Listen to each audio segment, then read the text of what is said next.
Cerita anak Pak D. Gamal berdasar ide cerita dari kakak Fatih atau nama lengkapnya Kaisar Izzuddin Al-Fatih dalam kisah Sigung dan Raksasa Hijau. Di pinggir hutan hidup kawanan tupai yang dipimpin Tupa, si Raja Tupai. Selama itu mereka hidup rukun dan tenang. Pada suatu hari, para tupai mendengar suara keributan dari hutan. Suara raungan keras yang disusul suara batang-batang pohon yang dipatahkan paksa. Terlihat kemudian burung-burung beterbangan dan hewan-hewan hutan berlarian tunggang langgang menjauhi sumber suara. Tupa dan kawanan tupai terkejut serta penasaran. Apa yang sedang terjadi di hutan? Datang kemudian Tupi, si tupai kecil, menghadap Tupa, si Raja Tupai. Dengan wajah takut, Tupi menceritakan kejadian yang dilihatnya.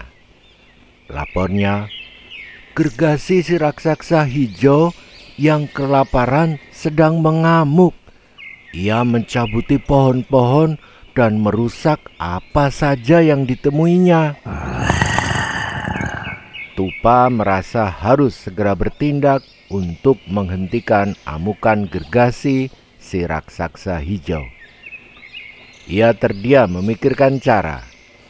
Sejenak kemudian, ia berkata kepada Tupi, "Kita temui Sigung. Kita minta ia untuk menghentikan amukan gergasi si raksasa hijau." Tupi dan Tupa menemui Sigung di gua kediamannya.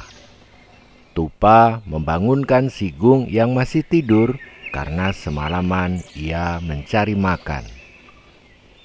Kepada Sigung, Tupa menceritakan amukan gergasi si raksasa hijau yang merusak hutan.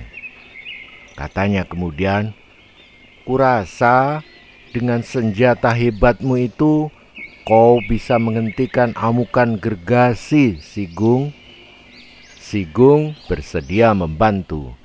Ia lalu bergegas menuju hutan untuk menghadapi gergasi si raksasa hijau. Di depan gergasi, Sigung berteriak memanggil, "Hei gergasi, hentikan amukanmu." Gergasi menjawab dengan suara kerasnya, "Wah, aku tidak akan berhenti mengamuk sebelum aku mendapat makanan. Aku lapar, wah, lapar." Sahut Sigung, "Kalau kau lapar, kau bisa memangsaku, gergasi." Gergasi terkejut lalu buru-buru menangkap Sigung. Seketika gergasi mendekatkan Sigung ke mulutnya yang terbuka lebar, Sigung kentut. Ia mengeluarkan cairan kuning yang berbau sangat busuk yang melesat cepat ke wajah gergasi. Gergasi berteriak kesakitan setelah matanya terkena semburan cairan kuning yang dikeluarkan Sigung. Mendadak ia merasa kesulitan untuk melihat. Sambil meraba-raba, gergasi si raksasa hijau bergegas meninggalkan hutan. Ia tidak ingin kembali ke hutan itu. Tupa dan kawanan tupai serta hewan warga hutan berterima kasih kepada Sigung. Mereka lalu membersihkan hutan akibat amukan gergasi. Mereka juga beramai-ramai menanam kembali pohon-pohon yang dirusak gergasi si raksasa hijau agar kelestarian hutan tetap terjaga seperti semula. Pesan Pak D. Gamal, marilah kita jaga bersama kelestarian hutan demi keseimbangan alam dan masa depan yang lebih baik bagi generasi mendatang.